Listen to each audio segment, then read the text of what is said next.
What is up, everyone, and welcome to another episode of the Manuscript Podcast. This is the podcast where we believe 21st century man controls his destiny, that his choices define his future, and that he writes the script to his own freaking life. I'm your host and fellow man, Reuben Stamper, and as always, it's an honor, a pleasure, and a privilege to have you here with me today. Thanks for joining me. I really appreciate your time. If you get something out of this episode, please consider subscribing or sharing it with some of your buddies. I'd really appreciate it. So, anyways, we're going to jump right into the podcast. We're talking all about boundaries. Let's go. All right, guys. So before we start talking about why it is so crucial for men to have the ability to set boundaries within their own lives, we probably should start with a definition, because otherwise you might be thinking one thing and I might be thinking another, and we'd be talking about two completely different things. So let's get right into it. According to the Oxford Dictionary, a boundary, this is a very simple, simplistic definition, a boundary is a line that marks the limits of an area, a dividing line. Pretty straightforward. Now, what does that mean in terms of how we're talking about it today? We're talking about the importance of men being able to say, this is the line in the sand. If you cross this, you have disrespected me. You have basically made an affront on my dignity as a human being, and I will not let you do that. If you do that, I will not engage with you. We're not gonna. I'll say, have a great day. I'm just not gonna talk. I'm not gonna deal with this. I won't. That's my line. And those lines, shouldn't be arbitrary for sure. Shouldn't be like, oh, you wear my baseball cap, and I'm not gonna respect you as a human being. I'm gonna be really pissed at you. Yeah, that's probably a very childish boundary to set, right? But there are legitimate boundaries to set. One example you could think of is like if someone, their whole life, their family has been in poverty, and one of those people, goes and becomes a doctor and breaks out of poverty. There are amazing stories like this, and their whole family comes after him like a bunch of leeches and says, "Wow, you owe me this money because I fixed your lawnmower that one time." It's not their money, it's yours. You became the doctor, you earned the money, and sure, you should be generous with it, and you should help people out when you deem it necessary or worthwhile. But a boundary there would be like, I'm not going to let you make the decisions in my life. I'm not going to let you tell me what I do with my money. That is a boundary that I'm setting. I'm going to be generous. I'm going to try and be the best person I can with this, but I'm not going to let you push and shove me around to do your bidding or just shell out money to you when you want it, because that's not your job. Your job is to be, in this case, their family member, and to love them and to cherish their relationship with them. And there's like a million reasons why setting boundaries as a man is just super important. And it's important for every type of relationship you have. You're talking about, specifically family, but your friends, you got to have boundaries set in place so that each of you know, like, okay, I don't cross X, Y, or Z line in regard to that person. I don't, because they see it as disrespect. They see it as an affront to their dignity. And because I love them and because I cherish my relationship with them, I'm not going to cross that boundary. And if you don't have boundaries, then you're going to get walked all over. And then you will just be like a people pleaser your entire life, and you'll never actually be able to get things done. So let's get into a couple reasons why I think that having boundaries as a man is incredibly important. The first reason is for that reason of respect. Listen, we all want to be respected. I think that's a pretty common trait specifically for men. It's like we really value respect. And to disrespect a man is like to spit in his face is it's visceral, and it makes you really angry, and you feel almost ashamed that you allowed yourself to be shoved in the mud. Basically, you're like I'm getting walked all over, and that feeling of shame is terrible. No man wants that. We all want to be respected. Well, it's hard to be respected if you don't have a certain line in the sand that you say, listen, I respect you, you respect me.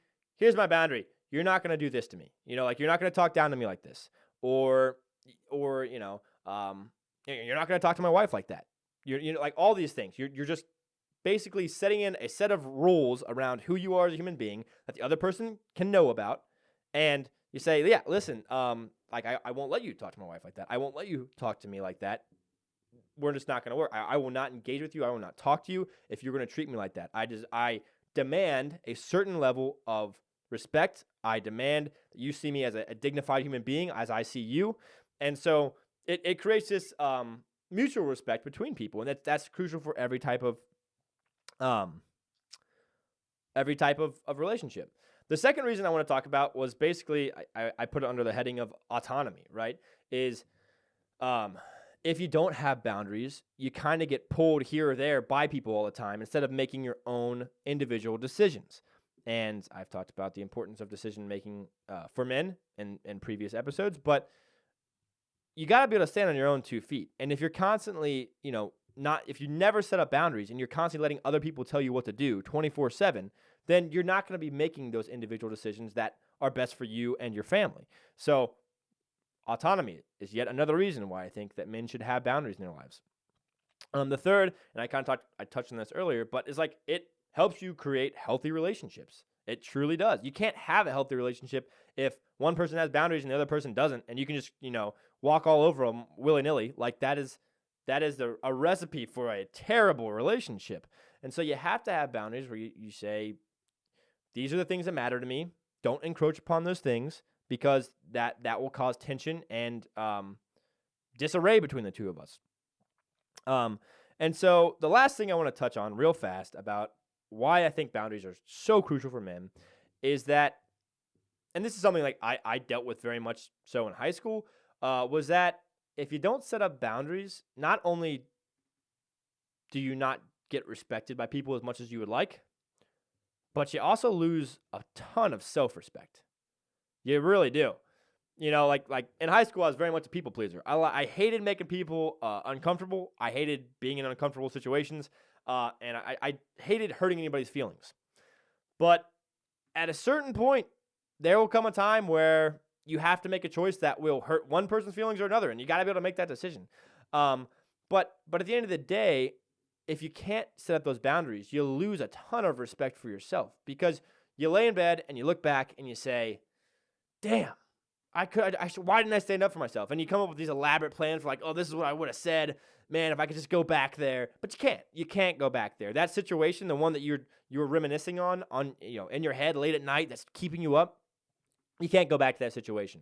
Now, you can tell that person in the future, listen, these are my boundaries, and I let you cross those the other day. It's not going to happen anymore. I'm done with that. You can make that very clear, but you can't go back. And so you end up playing this mind game where I think you lose a lot of self-respect, and that's an important thing. Esteem comes from self-respect in so many ways.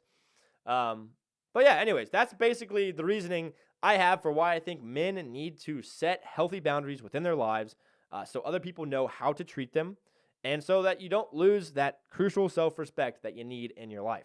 So, anyways, that's all for the first section of the Manuscript Podcast. Let's move on to section 2. We're talking all about our favorite topic in the world, taxes. All right, everyone. So it's April, and we all know what April means. The tax deadline is here. Oh, don't you just love to hear those words? It's so great. So I figured, in the spirit of the season, we would do a little reading of a study by the Pew Research Center on how Americans view taxes. And there's a couple things that I think I agree with, a couple things I disagree with. And it's a fun article. It does open your eyes, I think, in many ways to how we as Americans view the topic of taxes. So, point number 1 from this study that they composed. Actually, this was a study from last tax season, because obviously they haven't done it for this tax season yet. But so in a 2023 study by the Pew Research Center found that a majority of Americans feel that corporations and wealthy people don't pay their fair share in taxes. 6 in 10 U.S. adults say they're bothered a lot by the feeling that some corporations and some wealthy people don't pay their fair share. I can guarantee you that almost everyone gets pissed off by taxes to a certain degree. And maybe your political affiliation would make you say outwardly, oh, no, that's great.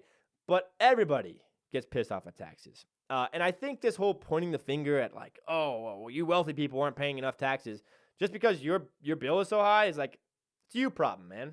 Yeah, sure. There are times when tax fraud occurs, but it's pretty rare. Do you know what fraud requires? It requires you to actually break the law. But if there are codes and laws within the tax code that allow businesses to do things legally, they're going to do them. because that's just smart business. As a business, you want to pay the least amount of taxes possible. That's just why? Because it eats into your revenue. It eats into your profits, and you want to keep your profit margin as high as possible. It's pretty simple business code. And so, yeah, a majority of Americans feel that corporations and wealthy people don't pay their fair share of taxes. It's so easy to say that. It just really is, until you're an accountant for one of these big businesses, Like, it's so easy to point a finger. Oh, they're doing bad shit, and it makes me mad, and they need to pay more taxes because my tax bill is so high. Maybe we should get people in Washington who don't want your tax bill that high. Just my thought. So that was the first takeaway from that study. Second, just over half of U.S. adults feel they personally pay more than what is fair. Fair. Now, that is an interesting proposition. What is fair? What is fair? To take 25% of your paycheck for the U.S. government to use for a lot of things you probably would not support? Is that fair? Is any of that fair? That's a good question. I don't know. I'm with these people. I am one of the over half of U.S. adults who feel that they personally pay more than what is fair. I think fair, I'm happy to support some things with taxes. I am, it's true. I think fair would be just like a flat tax of 10% on your income for everybody. And then it's a percentage. So if the dollars happen to be in the hands of the rich people, they're still getting 10%. The same amount of dollars are working, that I have, that's getting 10%. And so it'd be a flat tax. I like that idea. I think this whole taking 23% of people who are trying to make it in an already struggling economy, it's kind of robbery. It's not fair by any stretch of the term. Okay, third point. Many Americans are frustrated by the complexity of the federal tax system. 53% say it bothers them a lot. Well, America, I am with you. I agree. I think the complexity of the federal tax system is bullshit. Now, anytime, this is what I just don't understand.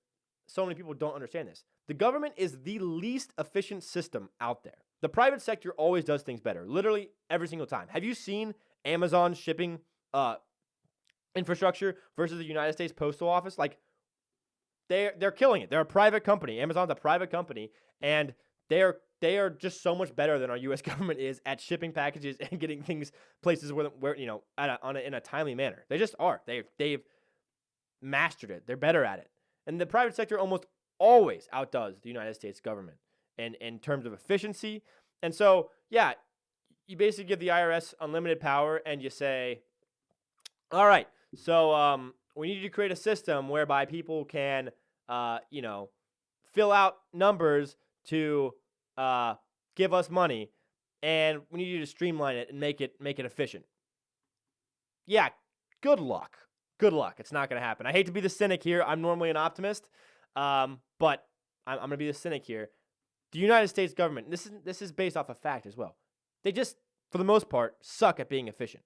I have a small company, a small remodeling company on the side. It's an LLC.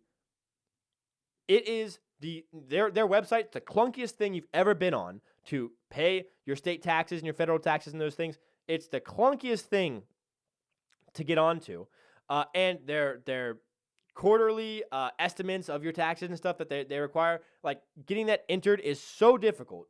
And they just make it needlessly so. If it was a private company, everything would be done electronically, unless you're one of those few people that wants to do things in a paper fashion. But you would have a very clean, organized website that has very easy prompts that says this is the exact number we're looking for, and the United States government just sucks in that department. They really do at being efficient at things. Which, whatever, it is what it is. Okay, so the fourth point that I thought was interesting is that the public is divided in its views of the IRS. In a separate spring 2023 Center survey, 51% of Americans said they have an unfavorable opinion of the government tax agency, while 42% have a favorable view of the IRS. Still, of the 16 federal agencies and departments we asked about, the IRS was among the least popular on the list. So I just think, this study, this area of it may be somewhat flawed. But what you kind of get the gist of is that Americans just aren't very fond of our federal agencies and departments. We aren't. I think that's cool, man. I think that's part of um, the basis for America and how it was founded. It was basically like, yeah, we're kind of anti-authority, and we don't like you breathing down our neck and telling us what to do all the time. We like freedom. It's something we enjoy. And I know I'm talking about taxes here. This is not a political channel whatsoever. It's just these things that get me fired up, And it is like, okay, 42% had a favorable view of the IRS. Like, did they pull 42% IRS agents? Because that's the only people I've ever talked to who are reasonable. Now, there are political campaigns that are like, oh, tax the rich. That's our number one thing we want to do. And there are people out there who I think would say that for a public credence, like, oh, yes, look at me. I'm saying tax the rich. This is good. And so maybe those people are out there saying, oh, yeah, the IRS is great. They're really awesome. We should keep them around. We should give them more power, actually, and more employees. We should do that, too, because, man, you got to tax those rich people. I love the IRS. Those same people come April will be like, damn, how's my tax bill this high? It's stupid. Anyways, I'm sorry for that little rant there. But yeah, like still, of the 16 federal agencies and departments we asked about, the IRS was among the least popular on the list. Yeah, no one likes people that take their money. It's, forcefully take their money, or will come after you to your house to collect that money. Yeah, no one likes that kind of person. It's called a bully. We don't like bullies in America, but we have somehow instilled one into our federal system. Okay, the fifth point. Individual income taxes are by far the government's largest single source of revenue, according to estimates from the Office of Management and Budget. Office of Management and Budget.